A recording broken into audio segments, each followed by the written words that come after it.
Hello and welcome to Fiction Fans, a podcast where we read books and other words too. I'm Lily. And I'm Sarah, and today we will be talking about Down in the Sea of Angels, which is Khan Wong's new book. Before we get into that, we have our quick 5-minute introduction. Also, a bunch of construction that I can hear. Not sure if you can hear it. I can hear a little bit, but I don't think it's too distracting or too audible. If you can hear it, that means the listeners double can hear it. But that's just what we're dealing with today. So, if listeners can deal with my pug snores, I think they can handle some construction noises. Oh, the pugs are way cuter, but what's something great that happened recently? I just got back from attending JordanCon, which is the Wheel of Time convention held in Atlanta, Georgia, and that was a lot of fun. Also, related to it, one of my friends who went there brought or made 3 big boxes of caramels for me. Ooh. And they are so good. I cannot stop eating them. My God. Homemade caramel sounds amazing. Yeah, they are incredible. Jelly. Okay. My good thing is that my town is doing... Town. Where do I live? My small city in the suburbs of Seattle, not Seattle, but nearby, is doing an officially sponsored taco crawl. It's adorable. That sounds amazing. It's also, yeah, I've eaten so much Mexican food. Because you go and you get the one free taco because you're supposed to there's like a little voting thing you can rate each taco, and they're going to announce the winner on Cinco de Mayo. It's adorable. But you go and I feel bad just getting the free taco. So I'm like, well, I'll also have a margarita and maybe some chips and dip, see how we're feeling. As one does. It's been really, really fun though. Which has been your favorite taco and why? I mean, I haven't finished them yet. I've only done 10, I think, out of the 15 places. Okay. Which is a pretty good number that's participating. I would say there are 2 main categories, which are the nightlife locations that are just participating for the cred. Their tacos have been fine, but you're not supposed to judge it based on price. But of course I look up, how much would I have to pay for this taco if I bought it for real? And the trendy bars are so expensive. It's like 2 tacos for $20. It's horrendous. And then there's some really delightful, independent, hole-in-the-wall Mexican restaurants. Yes. Those were also the restaurants that were most excited to see us.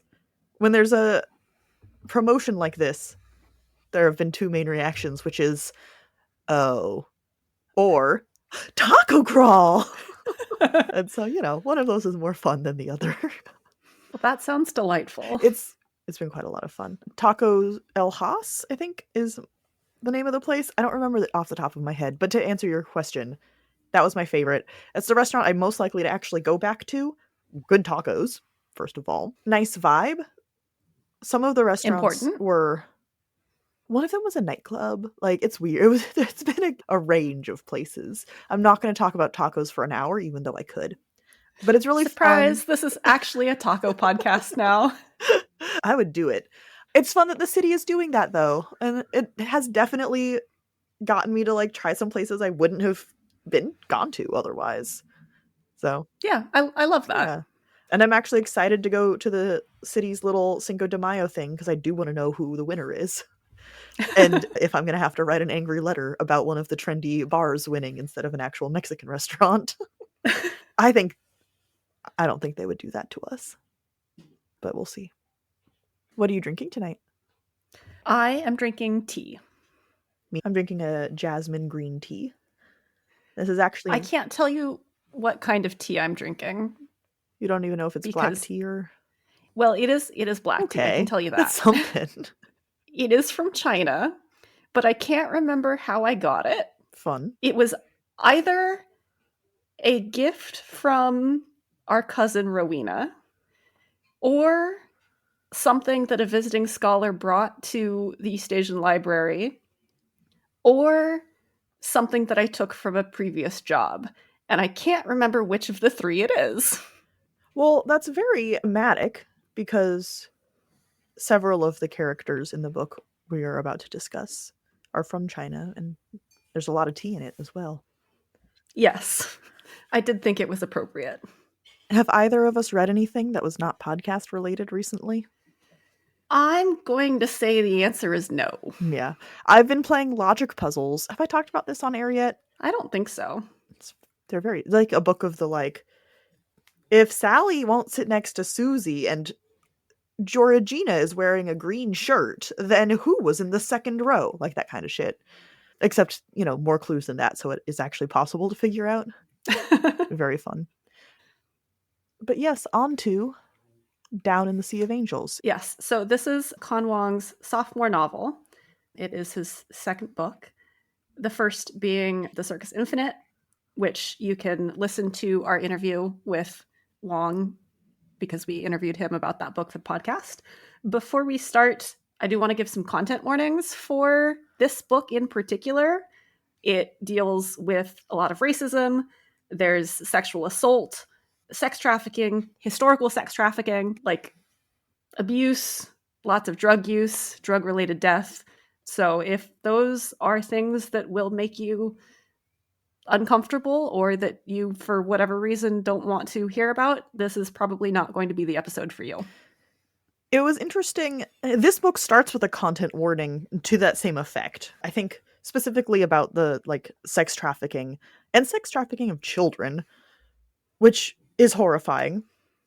And yet I was still surprised by it when I got, well, not the concept in general, but there was, like, a very graphic rape scene that yeah it's not just talk about this stuff. Like, there are scenes of assault and trafficking in this book, and it warned me. So, the book was like, hey, this is gonna happen, and then it happened, and I was like, whoa. Yeah, but just be warned. Yeah. So this book, essentially, it follows three characters. We have Li Nuan in 1906, who is a Chinese girl sold into indentured servitude to a, like, mob boss in San Francisco, and then he forces her into sex work. So she's basically where all of those content warnings apply. She is all of the content. I mean, I guess there's some drug use, but that doesn't feel nearly on the same level as poor Li Nuan and her story. Yes. Then we have Nathan in 2006, who is essentially a tech bro in San Francisco, struggling to come to terms with the fact that there is no ethical consumption under capitalism. But he does mushrooms. Gasp. And he does the drugs. I just, the fact that those are both considered content warnings, they're just on such different levels. Maybe I'm blasé about drug use, but it does not feel nearly the same. I think you're a little bit blasé about drug use because there is a drug-related death in this book. That's true.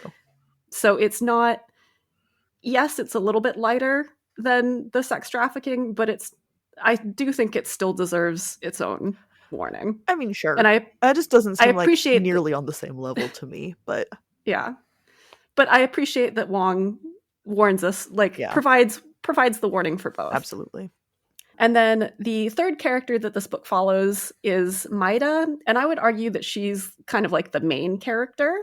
Her story is set in 2106 after there's been some kind of like post-apocalyptic event or something that's happened. Well, sorry, I'm going to nitpick. There was an apocalyptic event, which we are now post. Yes. Or Maida is now post, yeah. You are correct. There was an apocalyptic event that happened. We are now in some kind of post-apocalyptic, semi-utopian Bay Area. And she is what is called a scion. So she's got magic powers, essentially. She can read the history of objects. She learns that a political leader wants to round up all of the scions and use them to take over. And boy, that sounds familiar. So, like, not entirely utopian. That's why I said semi-utopian. Yeah. Maida is absolutely the main character. The conceit of the book is very fun. So her sections are in first person, and as she is reading the history of objects, we're sort of introduced to Nathan and Li Nuan. Now, That being said, they have their own sections that are about them. It's not like we get their story entirely through Maida's perspective, but it's definitely presented as like these are the stories that she is piecing together from her archaeological work. Yeah, there is one object that kind of connects them all together, and that's what she's reading. I will say this is a very Bay Area book. Not just like geographically, like obviously, yes, all of their stories take place in the Bay Area, specifically San Francisco, but I don't really know how to express this, but just in terms of like vibes and the feel of the book, like I felt like it was written from a very Bay Area perspective, which makes sense because Wong lives in the Bay Area, but yeah, I don't know how to I don't know how to say it better. It's a very Bay Area book. It was delightfully nostalgic for me. I haven't lived in the Bay Area in years, longer than I actually lived there for. But reading about the places that I remember, it was like, aw, Bailey City. And yeah, it wasn't just the like trendy, obvious, if you Google what are places in San Francisco, there's just a list that you could slap on top of this story. Like it really felt genuine in a way that was very enjoyable. Yeah, and again, it was not just the geography or the locations, although that too felt very genuine, like you say, but just something about the characters are entwined with San Francisco history. Li Nuan experiences the earthquake and subsequent fires, which is a spoiler, except also that's history, so it happened. Yes.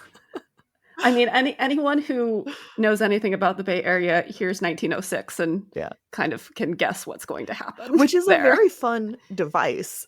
Like some very good dramatic tension there. And the book also warns you. You don't have to just know that.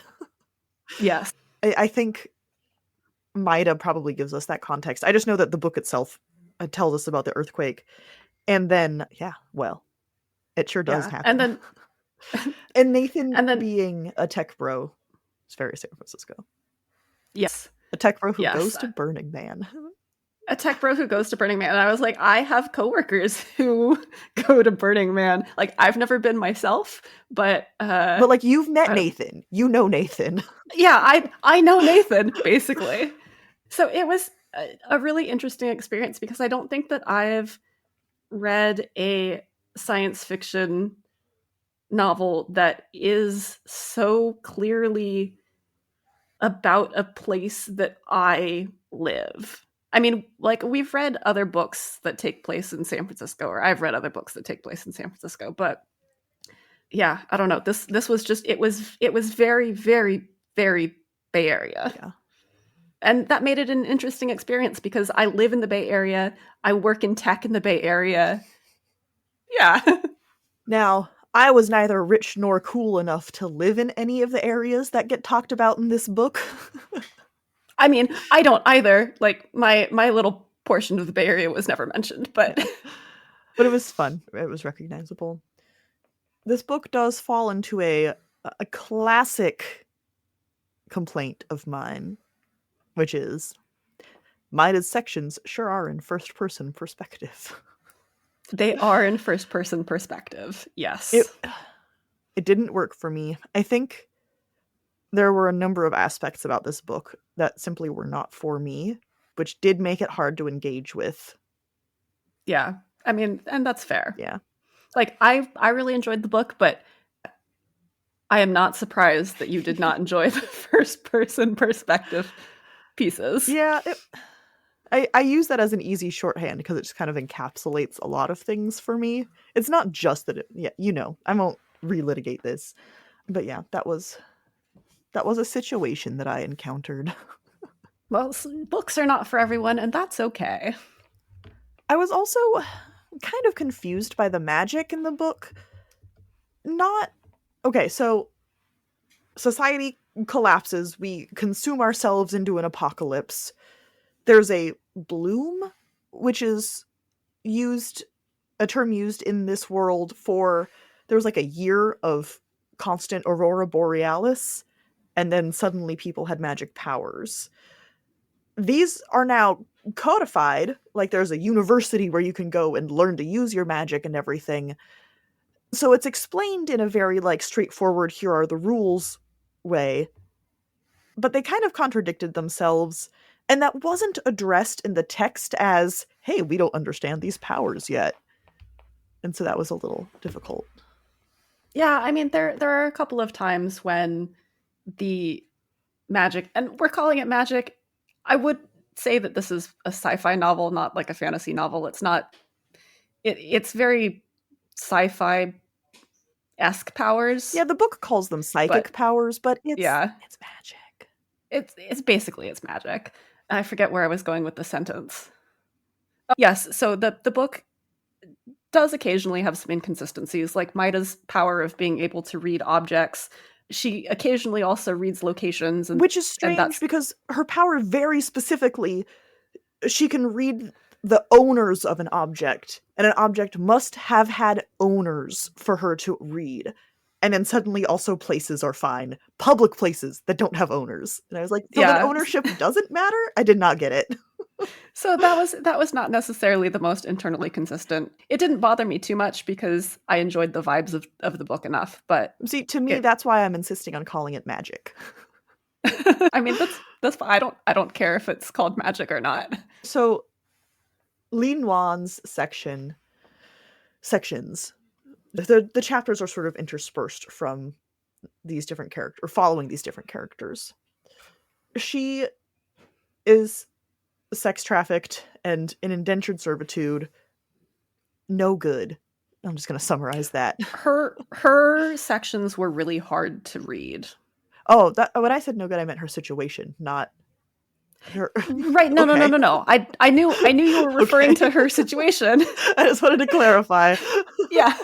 Yes, I knew you were referring to her situation, and I was elaborating that her situation was no good, and thus it made her sections really hard to read because they were distressing. They were distressing. I mean, and this is there was some, obviously she is like a made up character, but there is historical accuracy to this. There were a lot of Chinese girls who were sold into essentially sex slavery in Chinatown, and Wong discusses a little bit at the end of the book some of the research that he did, but it was hard to read. And also, like, you have to acknowledge that this is a thing that happened in our history. It reminded me in a kind of obtuse way of the Good Time Girls of the Alaskan Gold Rush, which you probably recall.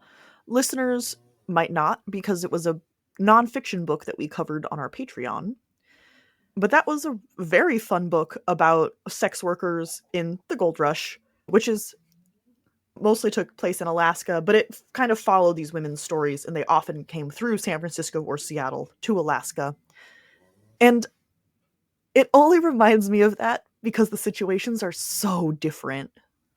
Yeah. I mean, it's the classic, the women whose stories we followed in Alaska doing legal work. They had protection, legal protection. It was generally their choice. And so having that in the back of my head of kind of a similar era, is not too much earlier than Nguyen's story. And then comparing it to just the awful situation in this book, but just the stark differences. Yeah, I mean, that was much less predatory than what Lin Wan goes through. Well, I mean, obviously, yes. I mean, some of the women thrived.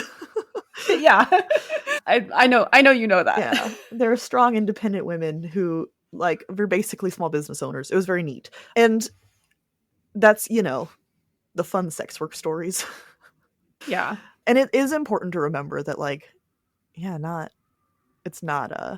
sometimes it's not sex work, sometimes it's just assault. Yes, but all that being said, Lin Wan's story is not. I mean, this book is not a sad book, ultimately. I would argue that it's a very optimistic book, and we'll have a longer conversation about that in the spoiler section. But Lin does. Oh, is this a spoil? I don't care about spoilering the fact that Lin gets out. I think you kind of need to have that in the back of your mind. Well, and you kind of find out at the beginning of the book, because you get flashes of history from Maida's perspective of reading the teacup is the object that sort of ties them all together. We know that the teacup means freedom to her from like page 1. Yes. So the Wong, I think, made sure that we knew that like there were brighter times ahead, which was very important, at least for me reading this book, because it feels weird to call this book optimistic because it spends so much time in the low parts of the story. Yeah, I understand that. Again, well, I think this argument will be better served in the spoiler section because some of my counter arguments are spoilers. You're right. But I'm going to ask who should read this book, and we're going to talk about it being optimistic. But I think there's a difference between optimistic and feel good. Yes. And like, you're not given the warm and fuzzies while you're reading this book. Yes. And I think that's an important distinction. Yeah, I think a lot of this book is hard to read, not in a technical sense or anything, but just that some of the characters go through hard things, specifically Lin. Yeah. I mean, Maida does as well. She gets persecuted for her magic. Yeah. Yeah, so there's a lot of hard situations in this book. I do think that it ends on a very optimistic note, and so I would still call it an optimistic book in general, but it's not always a warm and fuzzy book. I would agree. Yeah. So then who should read this book? So I think if you want a very Bay Area story that does ultimately have an optimistic outlook on society, I think you should read this book. But you have to enjoy first-person perspective. Yeah. I think for all of the trials that the characters go through in this book at the hands of other people, the message that Wong is telling us is ultimately that people are good. Or that people can be good. Yeah. Like, people can choose good. Yeah. You just got to get there. Yes. And there is some getting. Yes. This episode of Fiction Fans is brought to you by Fiction Fans. That's us. We really appreciate our patrons because otherwise we fund this podcast entirely ourselves. Patrons can find weekly bonus content, monthly exclusive episodes, and they have free access to our biannual zine, Solsticia. You can find all of that and more at patreon.com/fictionfanspod.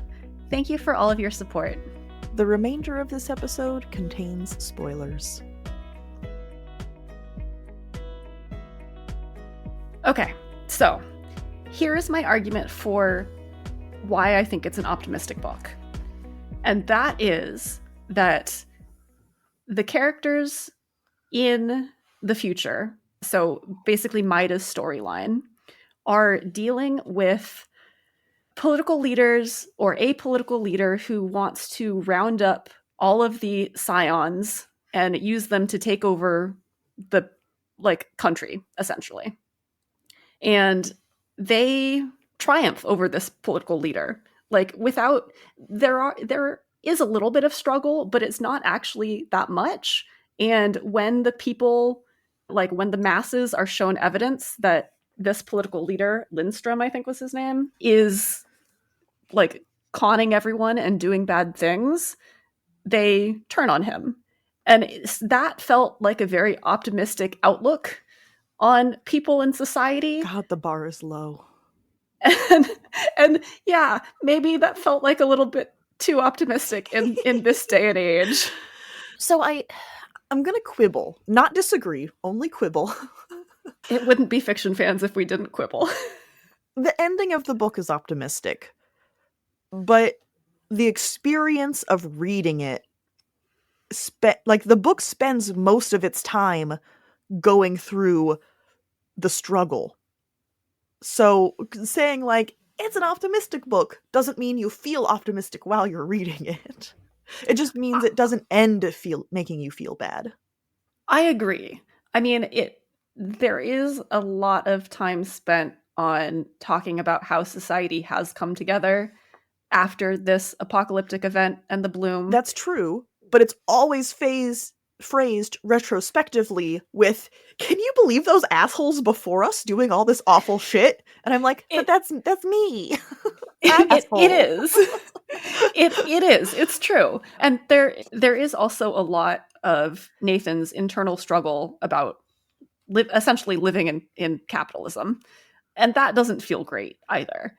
But I think because of the ending of this book, where everyone comes together and essentially doesn't let one guy and his, it's not racism if it's against bigotry, I think, magic users, but yeah, bigotry, doesn't let his bigotry like stand, that felt really optimistic to me.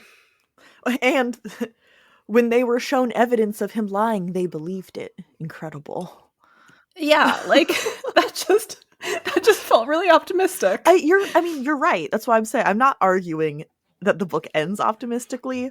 I just do think if we handed this book to someone and we're like, this looks optimistic, and then they started reading it, they would be in for a bad time. Yeah, that's fair. I also, Nathan did not vibe with me at all. I thought Nathan was sometimes very frustrating because he's having this crisis where he realizes that he works in a society. He lives in a society. Yeah. he lives in a society, and he spends a lot of time having this crisis and not a lot of time until the end actually trying to figure out how he can do things. And I, like, on the one hand, I got it, but on the other hand, yeah, dude, you work in tech. Even the action that he ultimately takes, though, is so inherently privileged. He's like, oh yeah, I'm just gonna quit my job with nothing lined up. I have plenty of savings and a boyfriend who will support me. Like, excuse me? Yes. Yes. Dude! Just the fact that you're able to do that. Like, maybe it hit too close to home, because I work in advertising and have had clients that I did not agree with. And you just suck it up and do your job because you need to eat. Yeah. Like, I don't know. Someone needed to shake him. He got shaken a little bit because there were a few times where his friends were like, you're just whining about stuff and not doing anything about it. So, like, shut up or put up, basically. And yes. I appreciated that quite a bit. I needed a little bit more of it. I liked his friends quite a bit. I really liked Hot Danny. Yeah, he had a great friend group, and we don't focus on them that much because, you know, Nathan is the character that has this connection with the Jade Teacup. But I would have liked to see more of his friends. Yeah. It was really interesting, all of the side characters we get introduced to. Like, there's a huge cast in this book because the three storylines are, like, in entirely different, not locations, but space times. Yeah, I mean, they don't connect with each other except through the fact that all of the main characters in each story are related. Right.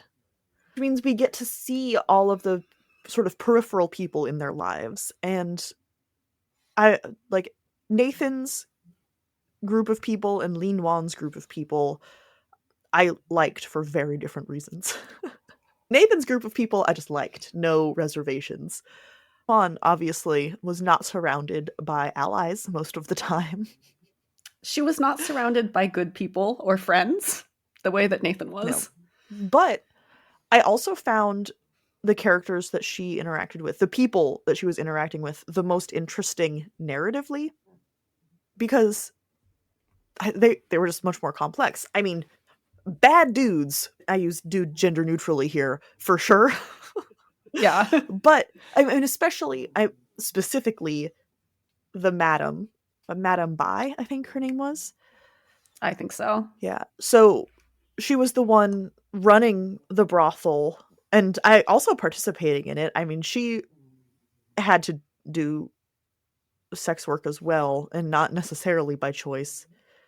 And her character was so perfectly infuriating. I hated her and I pitied her at like in the exact same moment because she is just as indentured as Li Nuan and the other girls, which the book acknowledges and I really appreciated. But she's also perpetuating it, and it hit that perfect like it felt like real humanity in not the peak humanity way, but like that is how existence works, isn't it? She provides a good foil to Li Nuan because, like you say, she is also in this situation where she doesn't have a choice.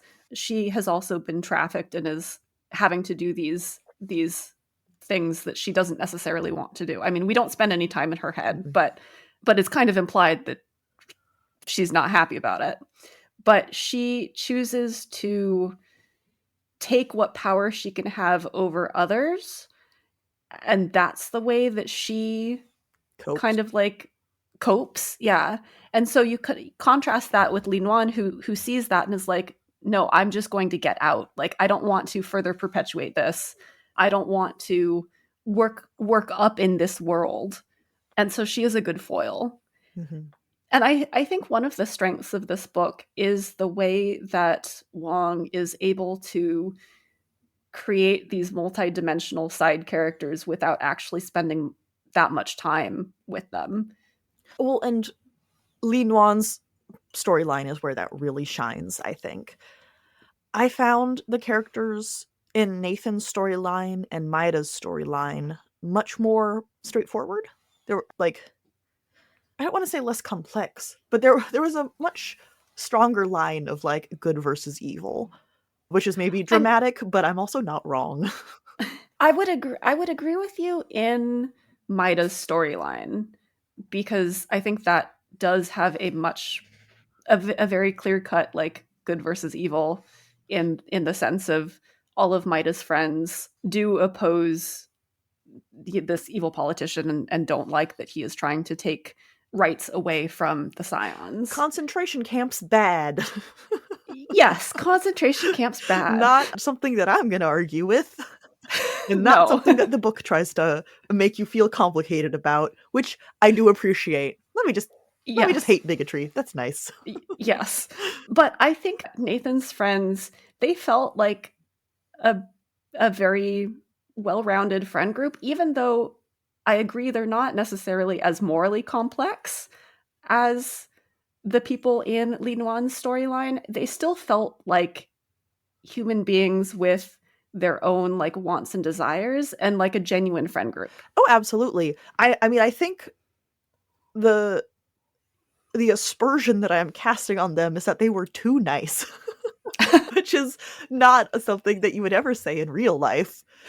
But they were just, it was so wholesome. They all cared about each other genuinely and supported each other and just wanted the best for their friends and gave Nathan a shake when he needed one. Like, it was just good. And so, good versus evil, they were just good. They were good friends. Yeah. Yes. And like they were the kind of people that you want to surround yourself with in your friend group. Absolutely. And I mean, there was some tension in that Nathan had issues with the sort of overconsumption of festival life. But even that was mostly just in his head. Nathan's story was very much like an interior one. Yeah. And so he's just going through this crisis surrounded by people who love him and hope for the best for him. And so I was like, all right, buddy, you'll figure it out. Like, and I wasn't worried about him. And so as a reader, I was just like, okay. Does that make, like, Li Nuan's story is so much worse. Not, like, the experiences she goes through are so much worse that it was more compelling for me.